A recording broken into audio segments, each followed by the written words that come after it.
I'm an alcoholic. That's what we do. Anyway, I want to welcome everybody to Unity Burbank Center for Spiritual Awareness. And we're here to celebrate a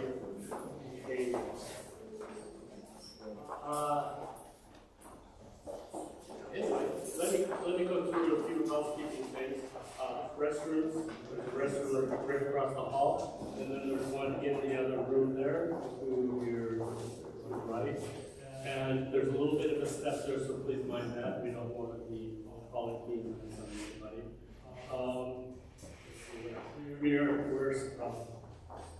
We're doing Facebook Live. Facebook Live. Yeah, that's what it's called, Facebook Live. I do this and I don't really know. Anyway, we're doing Facebook Live, so if you want to let anybody know that can't be here, we're doing it live and it also records it. So you can always go to Unity Burbank Center for Spiritual Awareness and you'll find it there. And you'll be able to watch it at your leisure. See it again. So, I'd like to take just a moment. Just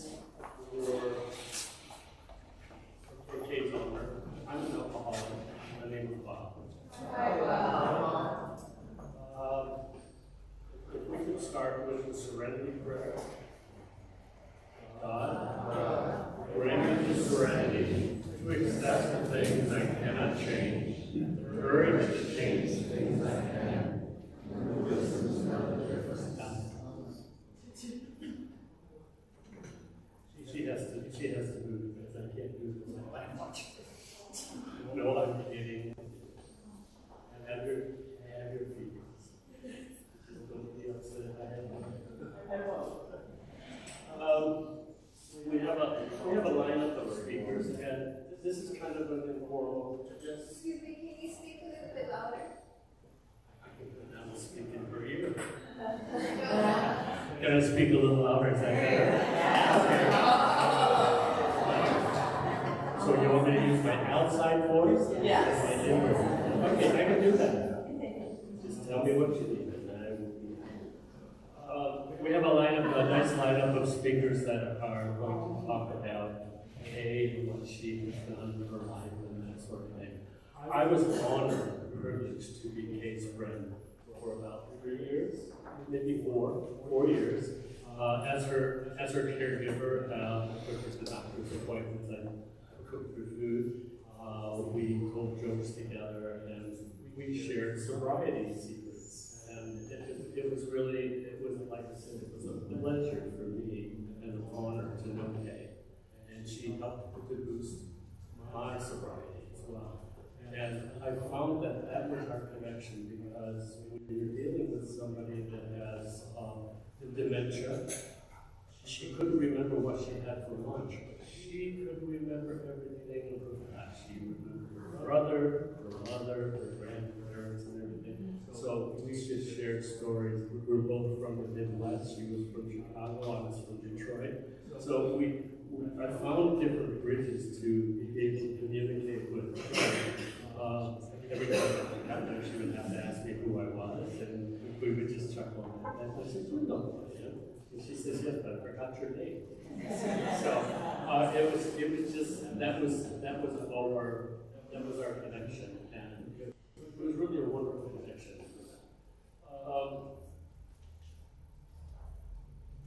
Liston Kubler-Ross, I took a couple of courses in grief and loss and death and dying.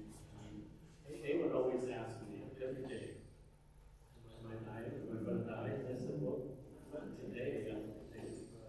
She goes, "Well, when am I going to?" And I just would remind her, of her 12 steps. And I said, everything in God's time, not your time. So that would be that's how we connect. So Kubler-Ross says there are 5 stages of grief, and everybody will be in whatever stage they are, because it's different for each of us. The first stage of grief is denial. Yes, being okay and actually being there when she just before she passed away, in the facility that she was at. It was denied when I got the call. It was like the first thing was like, no, they can't be. I was just there. I just saw her. And so I had to look at that. Second stage is anger.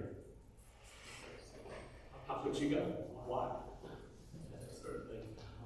And just, I'm not even sure what the anger was about, but there was a bit of that. I had to understand that. I had to look at that. The third one, bargaining. Well, I didn't go through a lot of bargaining because I think he was 90, almost 95 years old. And it was interesting that all the different places that she was going into, they all kept saying, the first thing they would say is, she shouldn't smoke, she shouldn't smoke. I was like, really? Really? If smoking hasn't taken her out, it's not going to do anything now. So leave her alone. They wanted to put patches, those patches on. But say, leave her alone. Let her have her fights. Let her have her fights because she gave up alcohol. And she turned everything over to her higher power. God bless her. If cigarettes didn't go by the wayside, then so what? That was my thing, and I was always a good advocate for Kate. I was like, you know what? Let's go outside and have a cigarette. I don't smoke, and she was always conscious of what does the smoke is blowing in my face. So I could always appeal to Kate's sense of empathy. Anytime that she would be with dementia, I don't know if anybody's had a lot of interaction with that, but there are times where they're feeling a little bit paranoid, they're feeling a little bit scared, and for years, I'm looking at Rose and it's like, how many times do we play Find the Purse? Find the purse. Where did my purse go? She always wanted that little brown purse of hers with the thing and we have to, it's like, well, where did you put it? She goes, I didn't hide it. Where did you put it?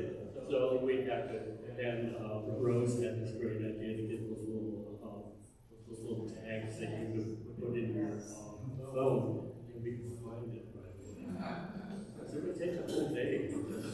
She had a different hiding place altogether. But she was just worried that someone was going to come in and take her purse. And she did have a lot of traffic of different people. I was a different person.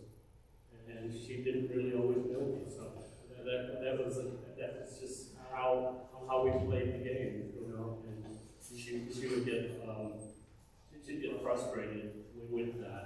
But also she would anytime she would get angry, I would appeal to her sense of empathy. And she always wanted to know how I was doing. Anybody that came into the house, how are you doing? Would you like something to drink, or do you want something? So she was always hospitable and that sort of thing. Even the last few months, she was always making sure, even the caregiver she had at the last place she was at. She said, are you okay?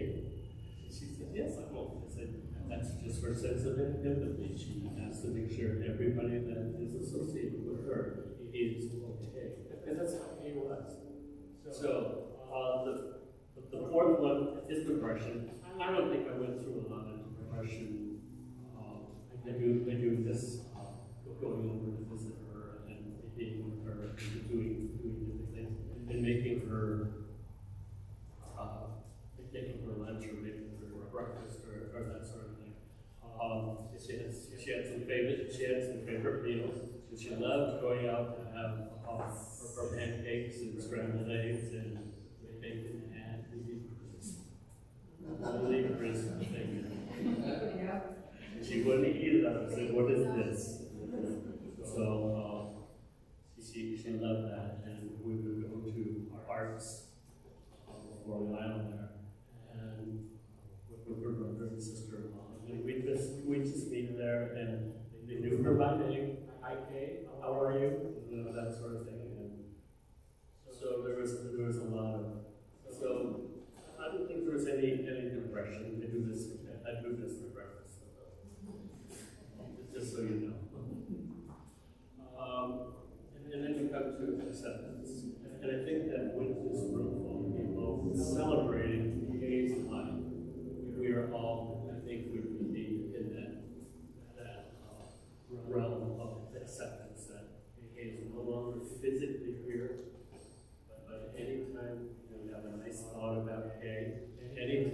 that something comes through and it reminds us of pain, she will be with us. So, I'm going to ask Diana to come up and say a few words. And in the interest of time, I would like for to just kind of ask if we can be as brief as possible, but don't leave out anything that would be important to us. And also, this, if you'd like to go get up and get a drink or something like that, feel free to do that. You don't have to wait until we will have a little bit of an intermission to where we can have some food and then we'll come back. Diana, please.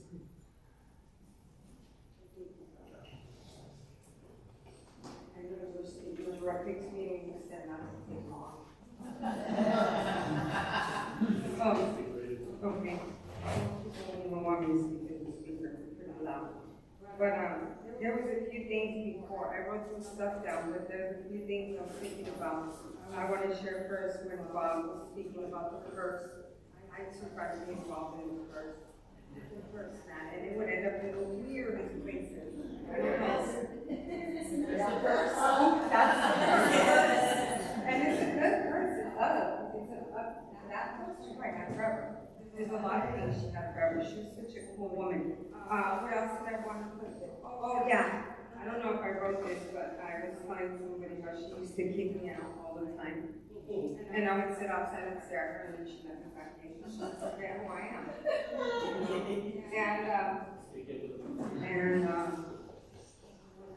Oh, she was stoic. I like that word. I learned it not that long ago. I'd be like, "Are you in pain?" And she would rub her knee. She'd be like, "No, I'm good." Because when I'm in pain, I'm like, "Oh my God." And she was just like more worried about other people. And she was kind. She was a very kind person. I work with a lot of people with dementia, and you get to see who they really are.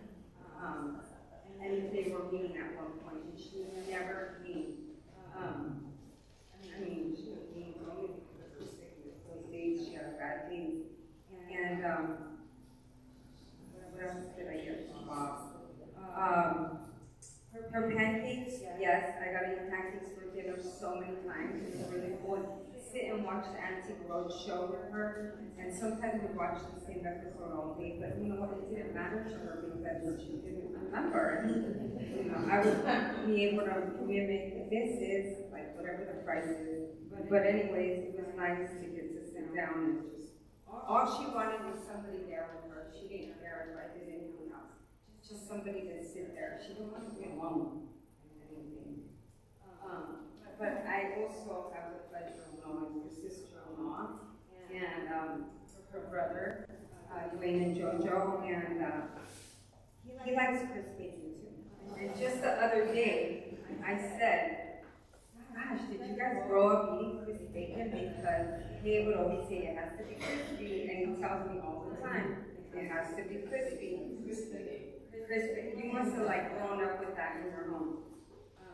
Burn the bacon.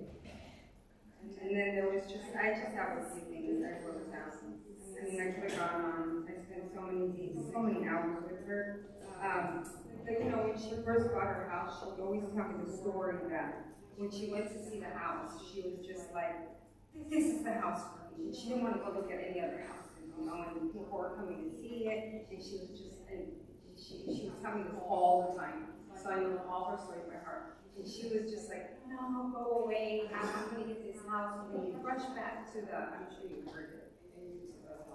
And they rushed over there and she signed the papers before anybody else could buy that house. And you know what? That's the kind of woman she was. She knew what she wanted, and I admire that. Because I'm like, should I don't know. You know, okay, let me end with that. I met her through a dear friend at church.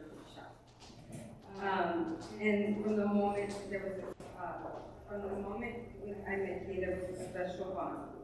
Even though she lived with dementia, her kindness and warmth always shone through.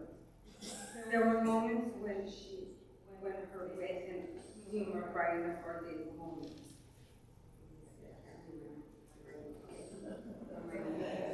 I'll never forget the times we danced together, Blue Moon. those moments of joy and connection that truly define our relationship. I used to buy Alexa Blue Moon, and I used to get her up to dance. And once in a while, she would dance with me, and other times she was like, "Stop it, I hate this song." She didn't remember that she liked it. You know, on certain days she loved it, other days she hated it. And that I think about when that video was boom, because, you know, she was alone, so was I. You know, we weren't married. It was just us, and she taught me how to be a woman I don't know. She taught me how to be independent, and now I'm very independent. So she was her own person when she was married before.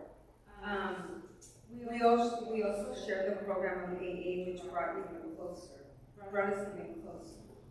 And her personality, her unique personality, her sense of style, truly unique, reflecting individually and vibrant spirit she did have. And like the movie's 51st Date, I love this analogy. Her 51st date, each day was a beginning for us. I had to remind her who I was every day. And I had to remind her who I was every day. And through that, we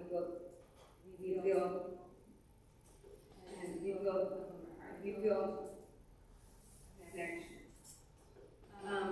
In the end, knowing her changed my life for the better. She will always be. You know what? I'm just gonna end it with this. I love her, and she will be missed. And I don't know if I said this, but I am a better woman, a person, just have no one. Thank you.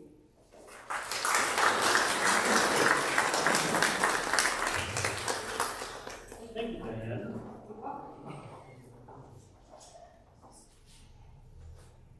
I'd like to ask Rose to come up and Rose. A little bit louder. Hello? Is that? I can't hear you. Hold it. Like here. Is this it? That's it. Okay. My name is Rose. And I take care of people. It isn't a path that I've chosen in life, but it's certainly the way my life has gone. I did a lot of office work, took classes in school, but my path still went to caregiving. I've been doing this for decades, and I've known Michelle for over 20 years through her best friend and sister, Hyla. And I know Hyla from her father, who was Lionel Roth. He was the author, writer, journalist. So it's a little circle of friends here, and that's how I came into the scene. Kay had reached a point where she needed some caregivers, she needed extra help. This was new to Michelle, and she needed to take this step by step, give it a try. They knew that I did this line of work, so we all went to lunch one day, and she told me, here's what I need. I said, well, let's just take it one step at a time. We might be a match, we might not. There's no hard feelings at all. If it doesn't work between us, then she needs what she needs. But I'm here, and if we are a match, I want to give my all. I want to do this. I love Hyla and Michelle dearly, and there just isn't anything I wouldn't do for either one. So, I have a little bit of a speech prepared. I have the privilege of caring for Kay, and even more than that, I have the privilege of knowing her. When you care for someone, you see more than their routines and needs. You begin to see the quiet details of who they truly are, the ones revealed in moments between moments. With Kay, those moments were everywhere. I will always remember our dinners together. I used to set a plate alone there at the table, and not just with holidays, but as a remembrance for her husband, her son, those who worked with her and were no longer working with her, as a remembrance that they were still there in love.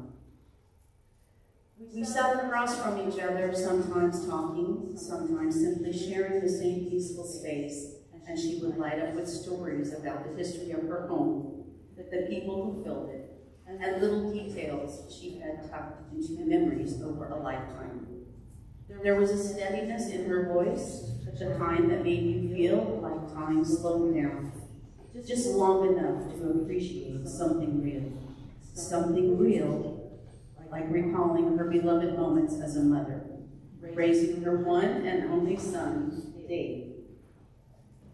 She said she could still see him crossing the street on Ventura with his artwork he had created that day, blowing in the breeze as he held tightly to his creation that he would proudly hand her.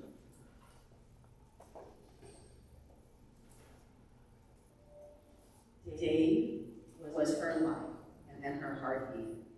She had a beautiful garden, and Dave's initials were in the cement. Often her eyes would fill with tears and our conversation had to move to another subject.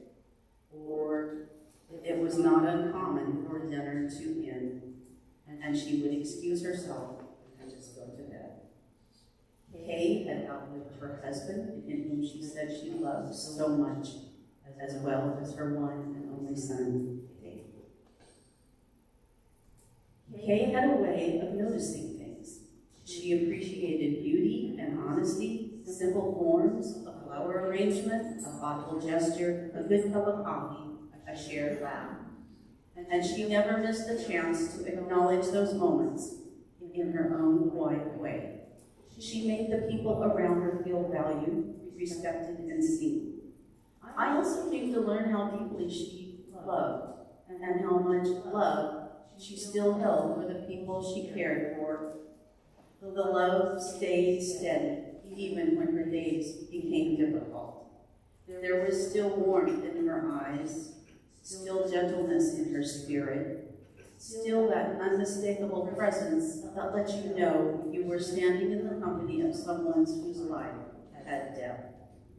One of the most meaningful things to me was seeing her smile at little creations I made around the holidays.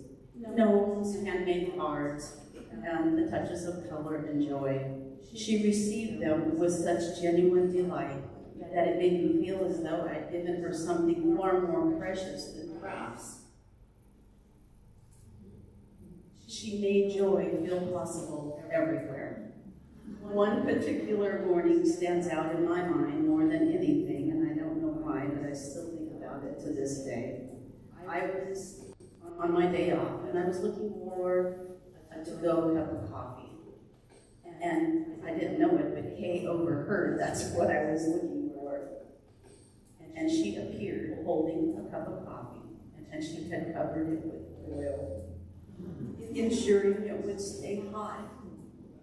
She made this with such sincerity and handed it to me like she was offering something precious, and she was.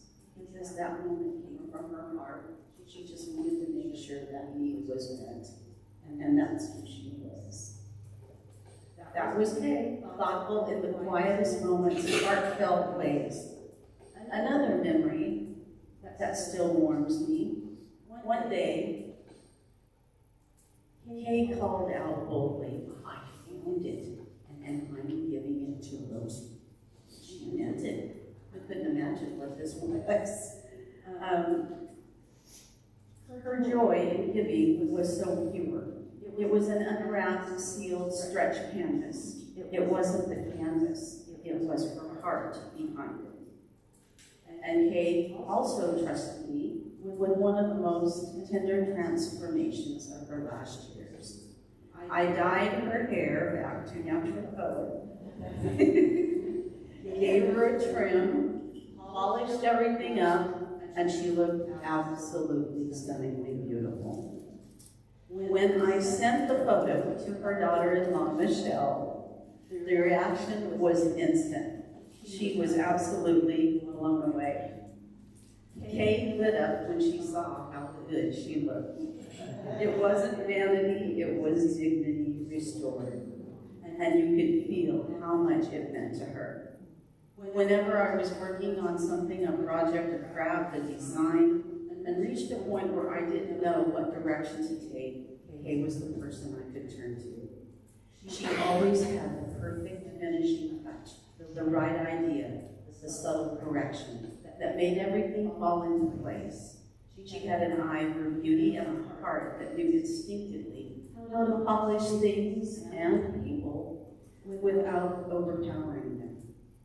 Kay was also deeply true to her feelings. She always knew where she stood. Her honesty was refreshing, never sharp, just real. Some of my favorite moments when we talked about her childhood. She would light up describing how she and her brother went to the beach with pillowcases, running down that beach to fill them with the wind, twisting them shut, and jumping into the water, and had their makeshift floaters. The joy in her voice made the story feel alive. And I can say with complete sincerity, I have never in my life seen a brother and sister as close as Kay and her brother. They were best friends in the truest sense. Not one hint of sibling rivalry, ever. She loved him with her whole heart, and that love stayed constant all her life. Kay also adored her animals, especially her beloved cat, Tweety. I personally called her Puppy Tweets. Later I Googled what I was really saying, and apparently it gave me the answer that I thought she was very endearing. So the little term Puppy Tweets stuck.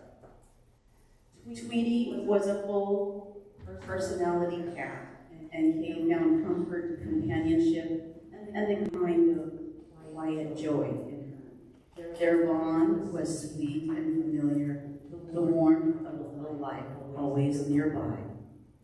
And of course, she loved my dogs, Miko and Pepper. They saved the day so many times. Pepper brought her a lot of laughs. She was more active. Miko was more settled. But Pepper was a puppy, and she put on a big show, and Kay let her. At the end of her hallway of the bedroom, and run charging down the hallway, jump on the bed, and I could correct her. What do you are? It's acting like a queen. And Kay stopped me, and she meant it. She said, well, she is. Oh, there you have it. So they really did save the day in so many ways. Near the end of her life, we shared a quiet moment I will hold forever.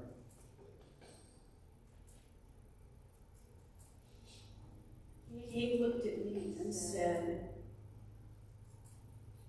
just remember, you are with me at the end of my life. It was said not with fear, but with trust, with openness, with gratitude. Thank you, Kay, for all that you gave, all that you shared, and the absolute privilege of walking beside you in your final chapter. You will be deeply missed and forever cherished. I'm ending with a poem that I read, and I just said to myself, this is Kay. And the main thing is to never give up. And I believe she wants to send that message to everyone here today. Don't give up. When I look into your eyes, it's like watching the night sky or a beautiful sunrise. Well, there's so much they hold. And just like them old stars, I see that you've come so far to be right where you are. How old is your soul? Well, I won't give up on us, even if the skies get rough. I'm giving you all my love. I'm still looking up. And when you're leaving your space to do some navigating, I'll be here patiently waiting to see what you find. Because even the stars, they burn. Some even fall to the earth. We've got a lot to learn. God knows we're worth it. No, I won't give up.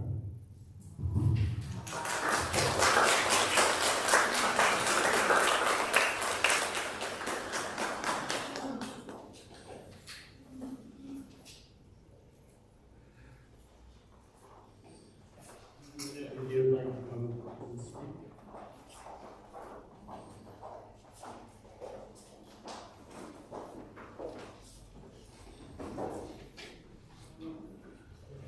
I'm Nina.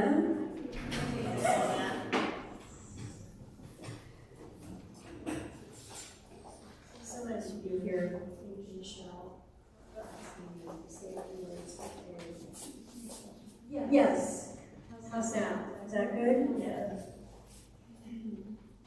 Kay was a light to us all. I first met Kay at a spiritual meeting over 20 years ago that a coworker invited me to. I sat down near a window in the back of the room with the sun streaming in next to Kay. Little did I know that the men and women I met that day would be so important to me all these years later. I was constantly amazed by their love, compassion, support, and laughter. Kay and I would talk a lot about our cats. Her, Tweety, and my Gracie. We found everything they did amusing, fantastic, funny, and cute. What toys they liked, what food they liked, what shenanigans they got up to. I sent her a Christmas card every year of me, Mark, my husband, and our cats. When I would call her, she always answered, Kay Walker. And I would say, Nina Kane, and we would laugh. Kay gave me 3 special gifts, which I love. A yellow stone that says wisdom. A rock that says focus. And a cat meditation book. We also bonded over talking about my mom, who had macular degeneration, who passed early this year. Kay would point to her magnifying glass that she always wore around her neck and say, get her one of these, with her bright smile and twinkly eyes. We would go to her house if we could to visit for cookies and conversation. And lately, when she was in different homes, I would stop by with cookies. We all tried to show up for her always. On October 18th, I wanted to visit her at the latest place she was at in the Tahunga area. I got the address and phone number and drove out to where she was, stopping for cookies at Ralph's on the way. The house was on a hill with a beautiful view of a mountain. The owner, Andy, met me outside, and I went into her room. She was sleeping, so I sat down for a few minutes on a chair. It was so comforting to see a painting of her beloved Tweety on the wall. I knelt down, said the Lord's Prayer, and said, we love you, Kay. When I left the house, Andy said, see that tree right there? That's 150 years old. I am not a tree hugger, but I went to the tree, gave it a hug, and said, bless Kay. I found out the next day she passed that afternoon. You are one of a kind, Kay Walker, and we love you so much. God bless. Thank you.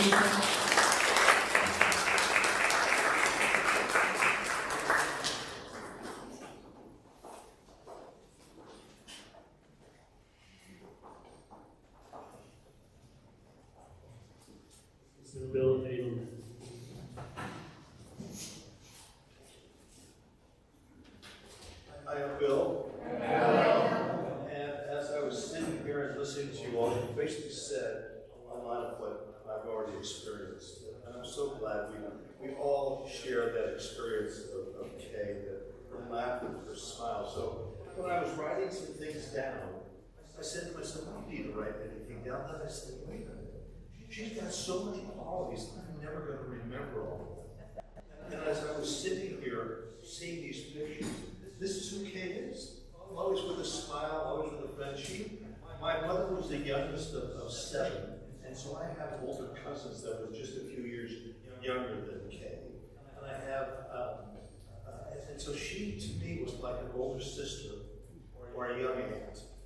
And I cherish that relationship. Always made me and others feel like family.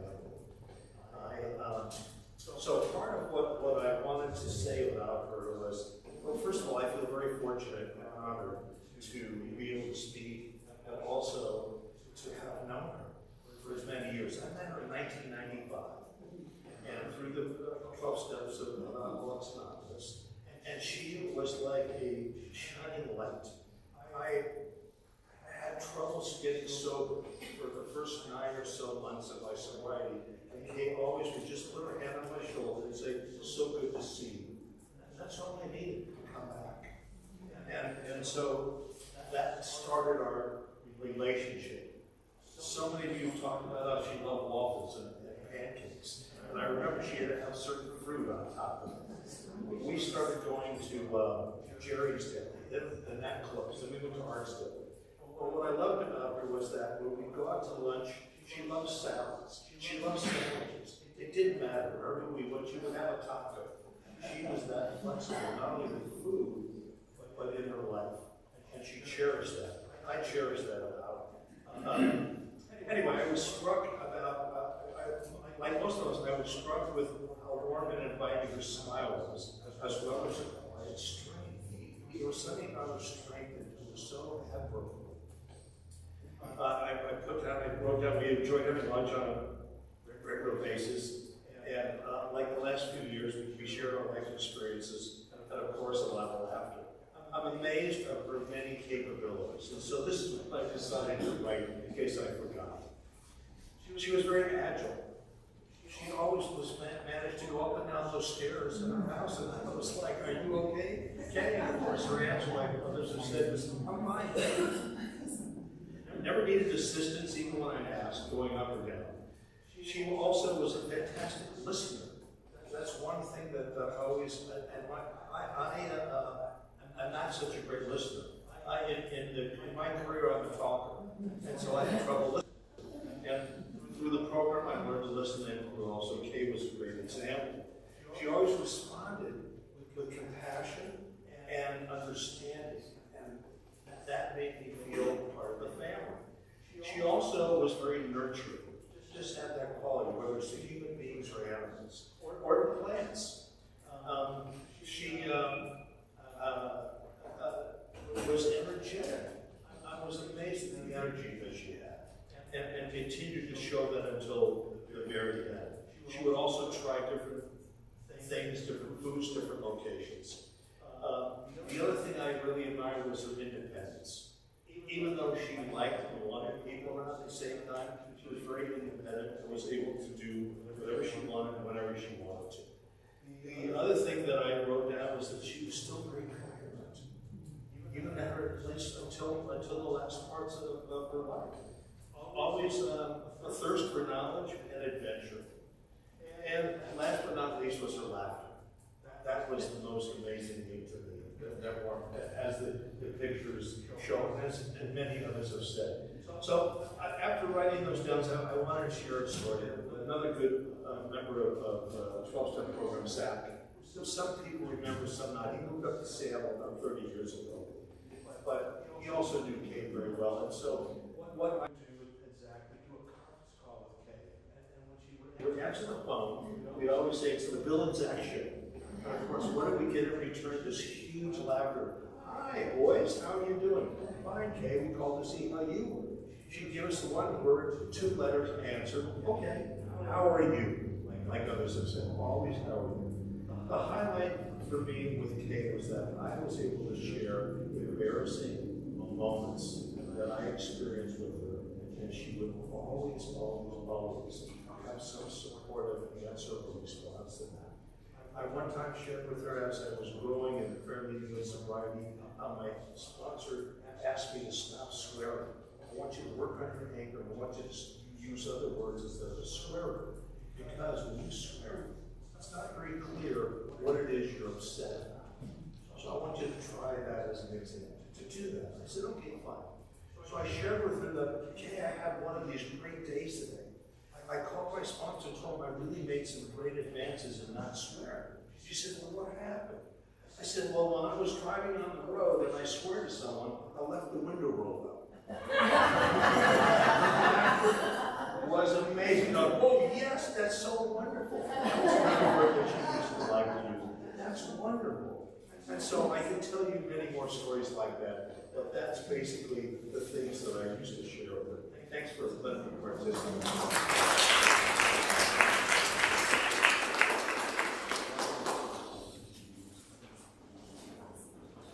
Well, now we have a nice treat in store. We have a musical presentation by the Honey Blossoms. Welcome. Go ahead, you're on.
all jewelry.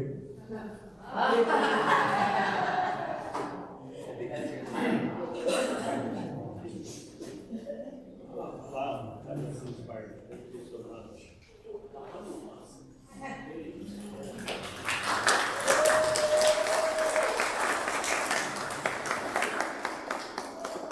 So I'd like to invite Sue the Seeker.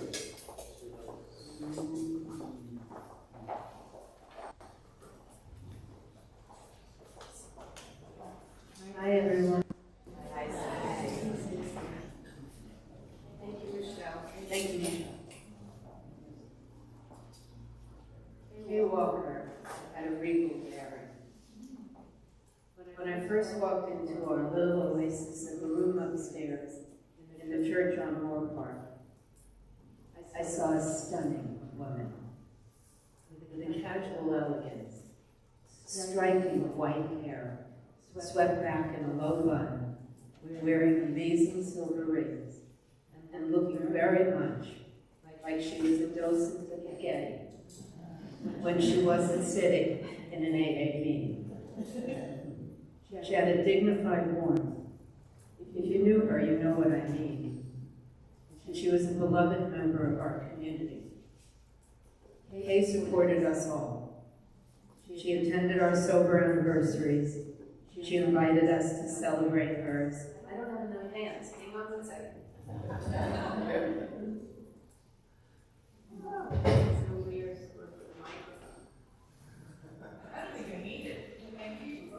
I have a good voice, right? Okay, let's not do that. Actually, we will be. All right, I'm going to use it. All right. She generously threw an amazing party for our friend Linda when she celebrated 30 years of sobriety. So gracious. She opened that incredible house of hers on Sunswept to the likes of 100 of us. She didn't bat an eye. I'm guessing she and her husband were quite the entertainers back in the day. Our relationship started in 2000 after Kay heard me speak at Moore Park. Over the next few years, she would attempt to put me on some sort of pedestal or make me some sort of mentor, but I refused. I looked up to her. If anyone was going on a pedestal, it was going to be Kay. 19 years my senior, and a person I very much admired. We settled on being trusted friends. We lost our husbands around the same time, in 2005.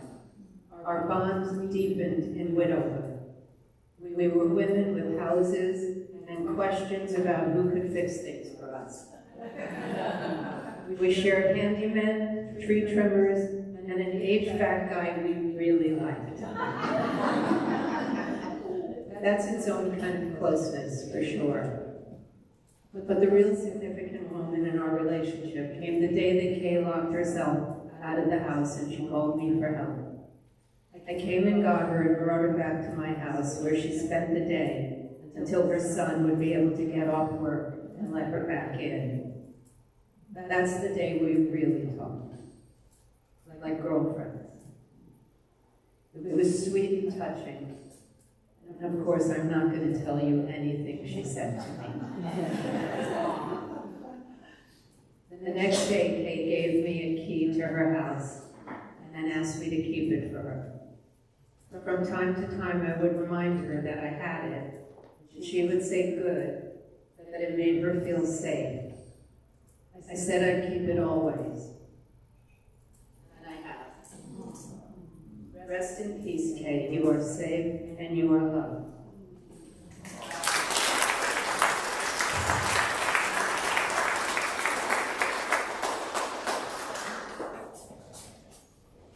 Thank you, Susan. Edward Ferguson.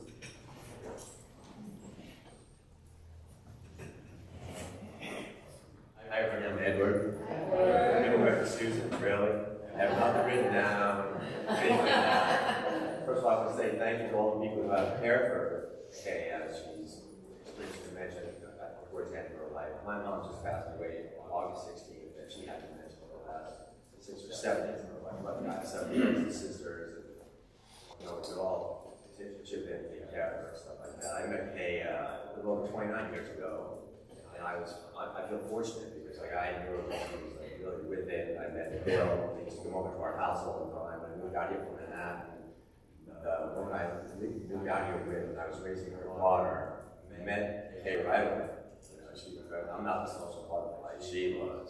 And so Bill and Kay would come over to our house for dinner, and they took a special liking to my stepdaughter Nellie, her art career, her music, she played French horn, and I just, picture Bill and Kay, they were definitely like a cocktail era, you know what I mean? Very, just very cool and stuff like that.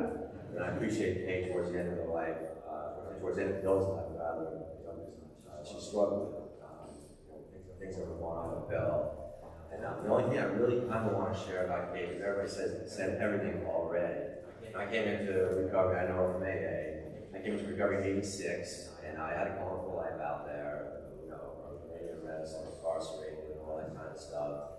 And when I came into the VA in '86, and I shared something, I have no idea what I shared, but this guy who was a therapist there, his name was Paul Eugene, who was actually an Army chaplain, and he had done 5 tours of Nam as a chaplain. And he came up to me, and he said, the people who are most successful at recovery are the people who experience some sort of a sense of innocence again. And it really meant a lot to me. And Kay Walker was the kind of person that, and I'm sure you guys all know this, like if something happens, you go, oh my God, that was great, wow. Right? She was angry. I am so angry. I mean, it was just like, it was like a child, like being old and watching her like that. So she experienced that sense of innocence again, and that's why she stuck to recovery so well. And I always say coffee makers make it. Kay Walker made coffee over that upstairs meeting ever and ever. And we're so very lucky that we did have that meeting because a lot of meetings meet once a week. We met 5 days a week. We still meet 5 days a week, so it's really very, very tight. That's all I like. Thanks so much.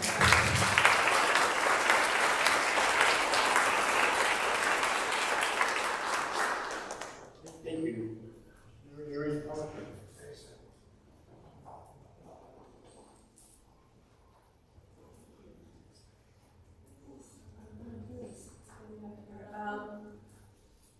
I just, like you, Edward, just wanted to speak from my heart. Two stories stood out for me.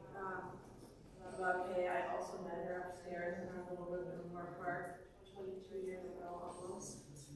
And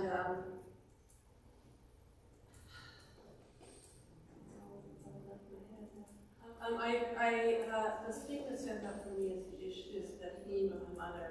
And I did not have a woman I could follow in footsteps about I had a child, a single mom.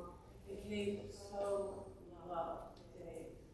And I would take her to tea, and she would relate stories of her Victorian grandmother. I just was like, oh my gosh, you knew an actual Victorian, she would speak about wild times, which she did tell me some stories. You may not want to know. And stories of Michelle and Dave. And she had a real compassion that was stunning and life-changing. And I remember I was taking her grocery shopping in the market, and I made this casual flip joke. I'm like, oh, it's so hard to hide a bottle of scotch and a six-pack of beer in one of the Lunchables and Capri Suns. And instead of laughing, she just put her hand on my shoulder. I'm looking you, the burden of the disease. And her compassion was just stunning. And the other short story I wanted to tell was we were talking in that room, like we often did if we got there really early. And someone came in and sat there, we were quite early. And sat for a while off to the side, and she and I were talking, and they got up to leave. And she said, excuse me, and she followed them down the stairs. And, talked to them. I was really paying that close attention. And she came back, and they came back into the room. And that person celebrated, is still with us, but I remember on their 5th birthday celebration, they said that they were out. They weren't leaving that day. They had elementary school-age children. I mean, their lives, those children are probably in college now, and their lives changed forever that day. And that person stayed sober, their spouse got sober, their lives changed because Kay was just, she was so giving and so generous, and she had a really dark sense of humor, I want you all to know. And that quote about some people better the world by being in it, and some better by leaving it. Kay better the world by leaving here. And thank you all for coming and sharing.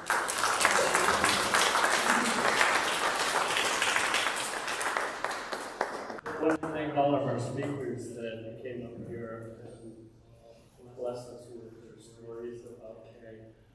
There's probably so many that are out there. What I want to do now is we're going to take this brief intermission. We're going to have some food, some drinks, non-alcohol.